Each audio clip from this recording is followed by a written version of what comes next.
La Latine et Tantelli sont un couple heureux et comblé par leurs enfants. En cette belle journée de juillet, ils se promènent sur le célèbre front de plage de la promenade des Anglais à Nice. Il y a quelques semaines, vous regardiez sur notre chaîne Adventiste FFS le témoignage de leurs enfants, Télian et Landy. Aujourd'hui, c'est un autre regard qui sera porté sur cette expérience forte liée aux attentats et à la survie de cette famille. Clara, la mère de la Latine, nous apportera aussi brièvement son témoignage et son sujet de reconnaissance. Je vous invite à présent à bien vous installer pour profiter au mieux de cette nouvelle histoire inspirante.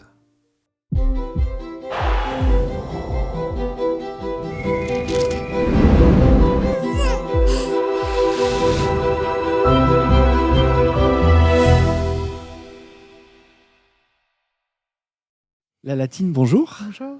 Tantelli, bonjour. Bonjour. Il y a quelques semaines de cela, nous recevions dans ce studio vos enfants qui ont traversé un moment difficile, mais vous aussi, vous avez traversé un moment difficile. C'était le 14 juillet 2016. Vous étiez à Nice, sur la promenade des Anglais, et alors que vous êtes là tous ensemble en famille, il y a ce camion fou qui descend la promenade des Anglais et qui fonce dans la foule de manière sauvage, de manière complètement aléatoire, et vous projette, vous, dans un nouveau monde, un monde de violence, un monde de mort aussi. Vous assistez à cela, mais pas simplement en tant que spectateur, mais vous êtes vous-même touché. Est-ce que vous pouvez nous dire un petit peu, donc vous étiez ensemble, en famille, pour vous promener. J'imagine que l'ambiance était plutôt festive. Et puis, ce camion arrive. Tantelli, toi, tu as été le plus impacté, en tout cas d'une manière particulière, puisque physiquement, tu as été touché très fort. Oui. Ben, on marchait sur la prom juste après le feu d'artifice. Il y avait des animations musicales. Et donc, on profitait en famille avec l'ambiance sur la prom. C'était sympa. On marchait et puis on n'a pas entendu le camion venir. Il est arrivé de dos. On a vu les vidéos. Après coup. On a vu les vidéos plus tard et on voit le camion arriver sur nous. Je sais pas. On est là, on est toujours là. Pour moi, clairement, on a été protégé, même si on a été amouché, mais Dieu a voulu assurément qu'on soit toujours vivant. Toute la famille est quasiment touchée. Je crois que toi, la Latine, tu n'as pas été touchée physiquement. Si, j'ai eu mon bras arraché aussi. Et puis j'ai perdu la tête après, suite à ce traumatisme. Voilà, on va y revenir un petit peu après. Particulièrement, tu as été très, très perturbé émotionnellement, et on peut le comprendre. Tu avais ton dernier petit garçon à ce moment-là. Oui. Il avait 8 mois dans la poussette. Et lui aussi, alors lui, vous l'avez perdu de vue physiquement. Il avait disparu pendant un temps. Qu'est-ce qui s'est passé ? Alors, donc, on marchait donc sur la prom, et puis plus rien. On se réveille par terre. On se réveille par terre. On n'a pas compris. J'ai pas compris ce qui s'est passé. J'ai pas compris. Donc, je me réveille par terre et je vois autour de moi une scène de chaos. Donc, mon premier réflexe est de m'assurer que les enfants et la Latine vont bien. Donc, je vois les enfants blessés. Et là, je comprends qu'il y a un sérieux problème. Et je vois la Latine non plus qui n'est pas bien. Donc, je me dirige vers la poussette. Et la poussette est vide. Et là, c'est là précisément qu'elle a perdu la tête. En fait, elle a fait un mutisme. Son cerveau s'est mis en sécurité, du coup, pendant quelques mois. Et donc, on se rend compte que bébé n'est plus dans la poussette. Donc, à ce moment-là, on met les enfants en sécurité dans un hôtel casino qui est juste là. Et donc, moi, je pars à la recherche de Tiliane, qui avait 8 ans donc, à ce moment-là. 8 mois. 8 mois. 8 mois. 8 mois, qu'est-ce que j'ai dit? 8 ans. Oh là là, 8 mois. Oui, parce qu'il a 8 ans maintenant. C'est ça. Ouais. Et donc, il avait 8 mois. Donc, j'étais obligé. Donc, il y avait beaucoup de cadavres sur la voie. Donc, j'étais obligé d'aller chercher parmi les cadavres pour être sûr qu'ils ne soient pas là. J'ai dû même m'approcher du camion pour regarder sous les roues qui n'étaient pas. Il y avait aussi des cadavres qui étaient là. J'ai parcouru toute la prom pour... à la recherche de ton fils. Voilà. Je suis allé sur la plage, j'ai crié de partout. Il n'était pas là. Là, tu ne le trouves pas. Vous vous retrouvez dans cet hôtel, dans ce casino. Et dans les heures qui suivent, enfin, en tout cas le lendemain, je crois que c'est ta sœur. Ouais, c'est ma belle-sœur. Ta belle-sœur. Dans la nuit. Voilà, qui met sur Facebook des alertes en disant nous avons perdu un enfant de 8 mois. Puis, on le retrouve, grâce à Dieu. Il avait été récupéré. Oui, par un couple franco-allemand qui sont devenus des amis maintenant et qui l'ont récupéré puisqu'ils l'ont entendu pleurer. Et ils ont vu des personnes évanouies. Je pense qu'ils ont peut-être pensé qu'on était tous morts à ce moment-là. Et ils l'ont pris et ils l'ont mis en sécurité. Voilà. Et donc, grâce aux réseaux sociaux, ma belle-sœur a réussi à les retrouver. Donc, vous vous retrouvez, la famille est recomposée. Alors, recomposée, c'est vite dit, puisque... votre fille aînée est gravement touchée au niveau du crâne, au niveau de la jambe. Elle va faire plusieurs mois d'hospitalisation pour être soignée. Elle va faire 1 mois. 1 mois. Ouais, mais elle restera quand même 5 jours en réa suite à son opération. Votre fils aussi, votre deuxième fils est touché aussi. Là aussi, pareil, au niveau de la mâchoire, du visage. Il a eu une double fracture de la mandibule. Moi, j'ai eu fracture du rocher, fracture du coude, des côtes. Et c'était dur. Il y a la blessure du corps, mais la famille se retrouve quand même, malgré tout. Mais pour toi, la latine, comme on le disait, tu as perdu la tête. C'est surtout un réflexe de protection, en effet, où... ton frère me racontait que justement, on n'arrivait plus à communiquer avec toi, c'est ça? Oui, c'est ça. Et heureusement, on a une grande famille donc, qui ont pu s'occuper des enfants et pour me prendre aussi en charge parce que vraiment, j'étais loin, quoi. J'étais partie loin. Et en fait, j'avais vraiment pensé en fait, que Tilian, il était décédé. En fait. À partir du moment où Tante Élie a dit qu'il est plus dans la poussette, j'ai fait un blocage. Et même d'ailleurs, quand Tilian, on l'a retrouvé, ils sont venus me le ramener. Je l'ai même pas... Tu ne le reconnais, enfin, voilà, tu je ne le reconnaissais même pas. plus. Je parlais pas. Je le voulais même pas, en fait. Et voilà. Alors, une fois n'est pas coutume, on fait une petite parenthèse dans cette interview de ta fille, la latine.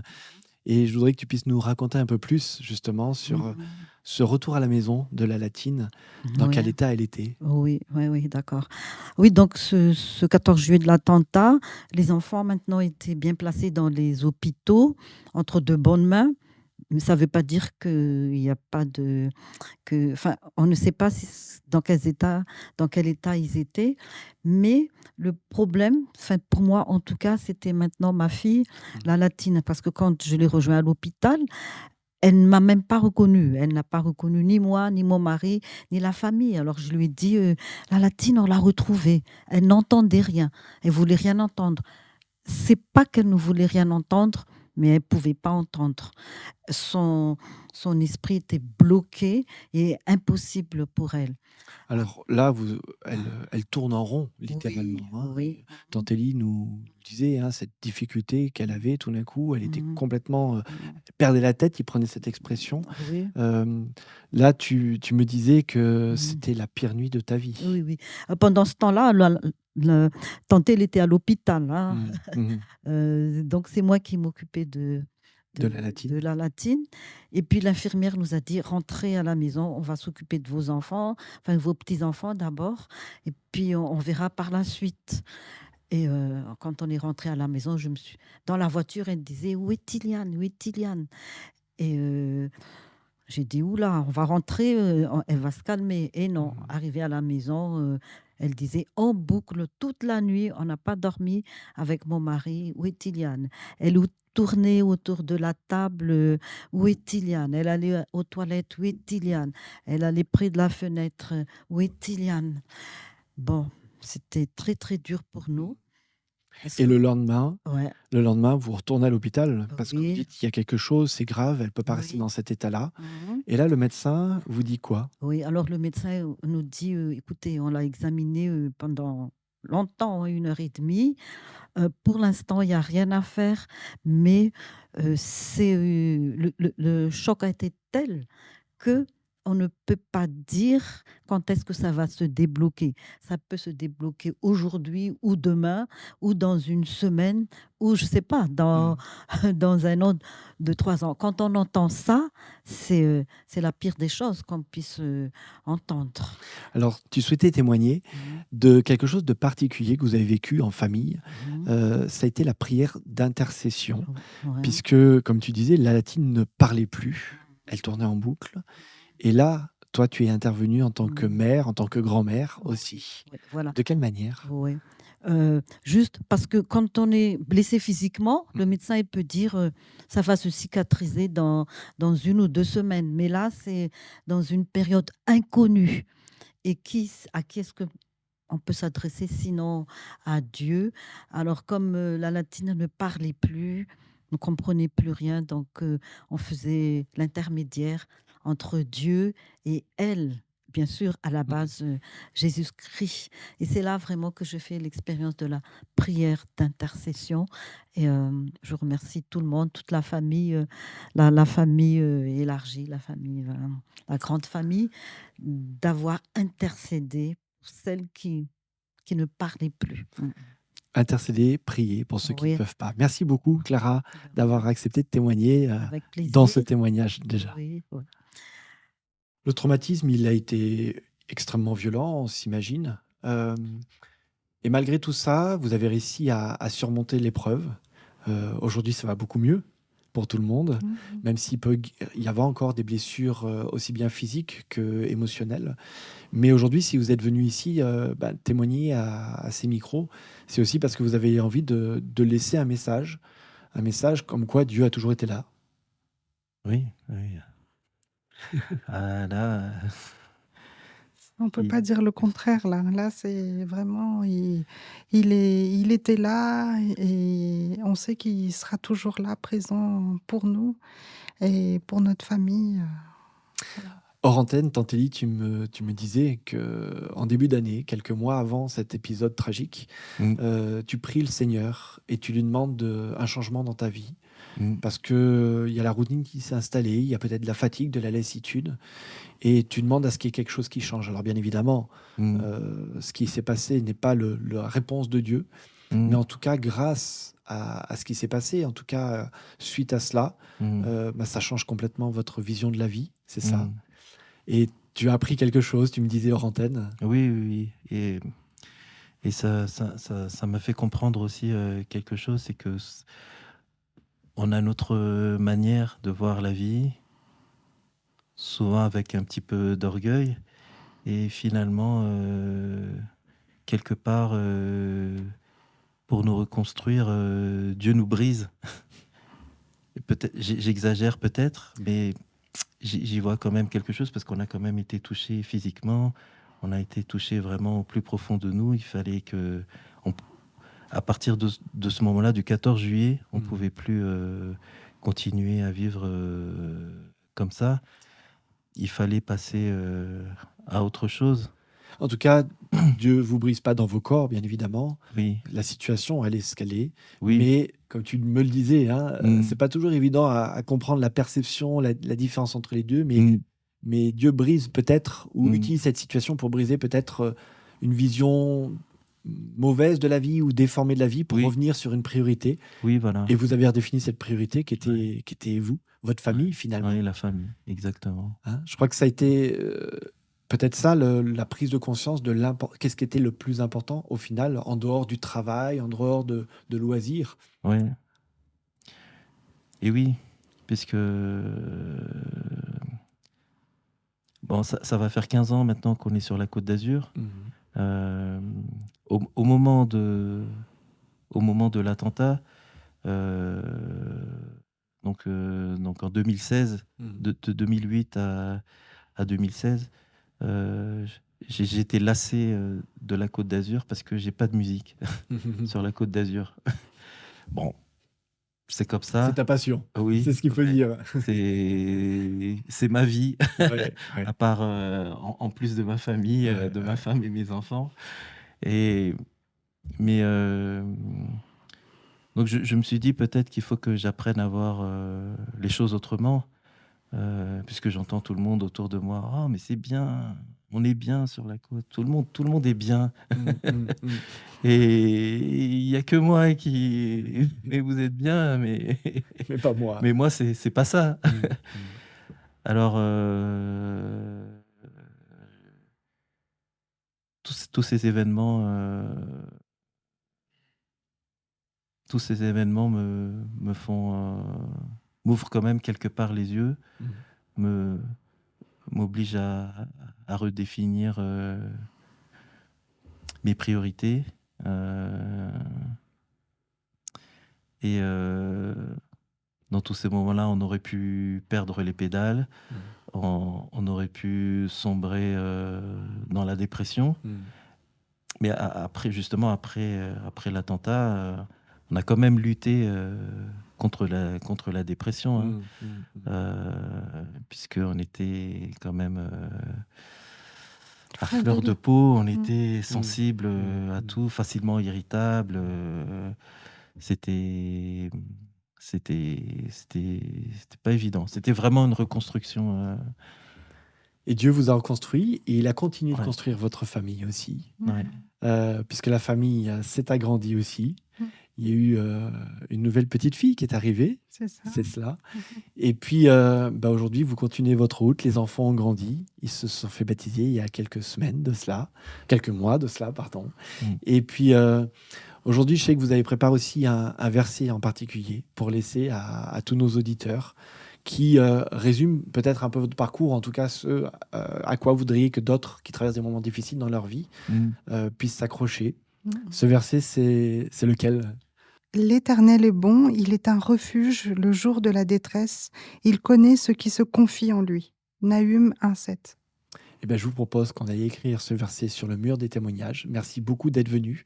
Vous êtes venu en famille et merci beaucoup d'être là et d'être aujourd'hui ces témoins vivants que Dieu peut, au travers des moments les plus terribles de nos vies, ressortir du bon et construire ou reconstruire des familles aussi. Ouais. Parce On que va y- c'est vrai que c'est vrai que dans le malheur qu'on a eu, au final, on a eu aussi beaucoup de bénédictions parce que on a eu aussi des rencontres merveilleuses suite à ça.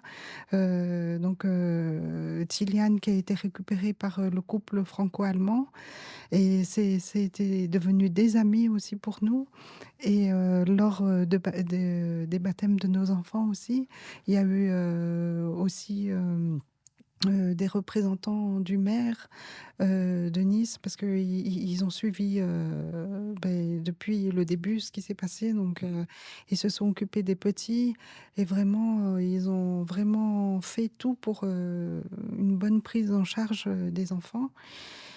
Et vraiment, pour nous, c'est vraiment des merveilleuses rencontres. Et comme quoi, dans le malheur, Dieu, on a vraiment ressenti la présence de Dieu. Et c'est ça qu'on veut vraiment transmettre. Voilà. Merci beaucoup et je vous propose qu'on aille écrire justement ce message sur ce mur des témoignages. Voilà. Merci. On y va ? Oui.